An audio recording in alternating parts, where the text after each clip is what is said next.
Hello there, friends. Do you remember me? I'm the storyteller. We haven't seen each other for a while, have we? Oh, but I know that you still listen to my stories every now and then. I hear about it from the trees, and the wind whispers it to me in the leaves. And today I will tell you a beautiful story about the moon and a young Native American girl named Ayana. Please subscribe to get this type of story regularly. Are you ready? Let us begin. Once upon a time, deep within a mystical forest bathed in the silver light of the moon, there lived a young Native American girl named Ayana. Her name echoed the gentle whisper of the wind through the tall grasses, and she was known for her infectious laughter that rang like the tinkling of a nearby stream. Ayana wore a necklace of polished river stones that glistened like captured starlight, a gift from her grandmother, the tribe's wise woman who had taught her the ancient ways and the stories of their ancestors. One evening, as the sun had just dipped below the horizon,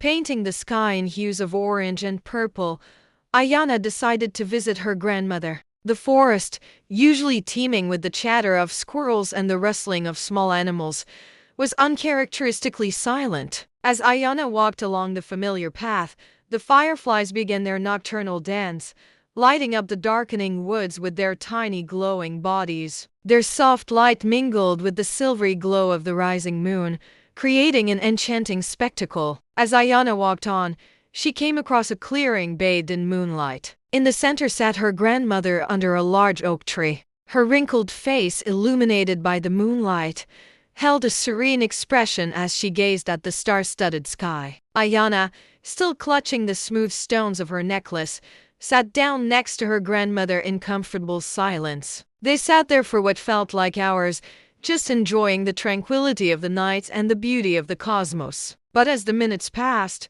a profound sadness seemed to envelop her grandmother. Her tranquil expression shifted to one of deep sorrow. Her gaze, once fixed on the stars, now appeared distant and troubled. "Grandmother," Ayana asked softly, "what is troubling you? Your face mirrors the dark clouds gathering on the horizon."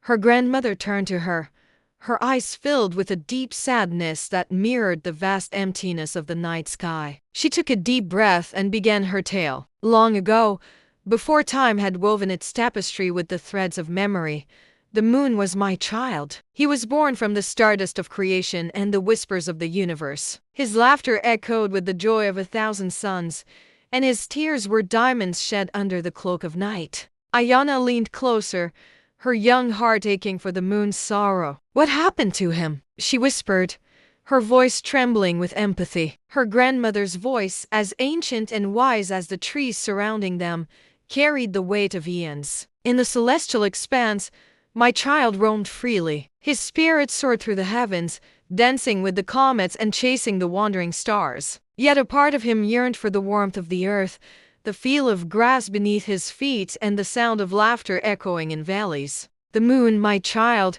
grew weary of his endless journey through the cold vastness of space. He longed for solace, for a place he could call home."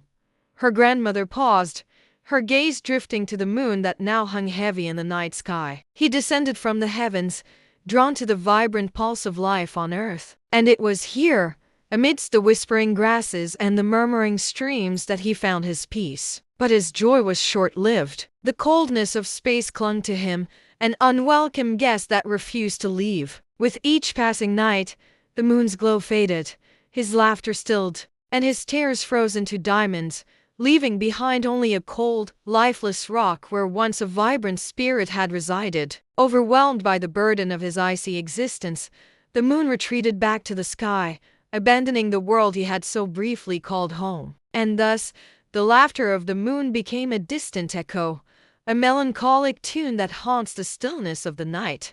As the last words of her grandmother's tale faded into the night, Ayana felt a profound sadness envelop her. The playful grin that had been her constant companion melted away, replaced by a look of deep concern. Gazing up at the moon, she saw not a celestial body, but a sorrowful spirit trapped in an endless cycle of longing and despair. The carefree laughter that once filled her nights was now replaced by a haunting silence. Determined to help the moon, Ayana stood up. "I will bring warmth back into his heart and laughter back into his light," she declared, her voice echoing with newfound resolve. Her grandmother, though too wise to interfere in the cosmic balance, knew that the path ahead would be arduous. Still, she blessed Ayana's journey with words of caution and hope. "Be cautious, little one," she said, her voice a soft murmur in the night, "for the moon's sorrow has touched even the stars. Some may hinder your path, blinded by the moon's cold light. Trust your heart, Ayana, and let its warmth guide you, for the moon's child is not lost, but waiting for a spark to rekindle his fading light." With her grandmother's words echoing in her heart, Ayana ventured deeper into the mystical forest. The trees, once friendly giants, now loomed over her like shadowy sentinels, their branches forming a dense canopy that blocked the moon's soft glow. The cheerful chirping of crickets and the gentle murmur of the stream had been replaced by an eerie silence, broken only by the rustle of Ayana's own footsteps. As she pressed on, the forest seemed to grow darker, the air colder. Just when despair threatened to engulf her, a faint glimmer of light appeared through the thick canopy above. Hope surged through Ayana, warming her like a hearth fire. She pushed aside the heavy branches and stepped into a small clearing. And there before her, bathed in the soft silver moonlight, sat a pale glowing child with long flowing silver hair. He sat on a moss-covered rock, his shoulders slumped, his head resting on his knees. A single tear traced its way down his cheek, sparkling like a diamond in the moonlight. It was the moon's child. His skin seemed to glow with an otherworldly luminescence, and his hair flowed around him like a shimmering waterfall. Ayana approached him slowly, her heart aching for the sadness that emanated from him. "Hello," she whispered, her voice trembling slightly. The moon's child lifted his head, his large, luminous eyes filled with a deep, unending sorrow. "Who are you?" he asked, his voice echoing with the chill of distant stars. "My name is Ayana," she replied, offering him a warm smile. "And I've come to help you, to bring warmth back into your heart." The moon's child looked away, his gaze fixed on the distant mountains. "It's no use," he murmured, his voice heavy with despair. "My tears have frozen into diamonds. My laughter has turned to ice. I am the moon's forgotten child, forever cursed to wander in this eternal twilight."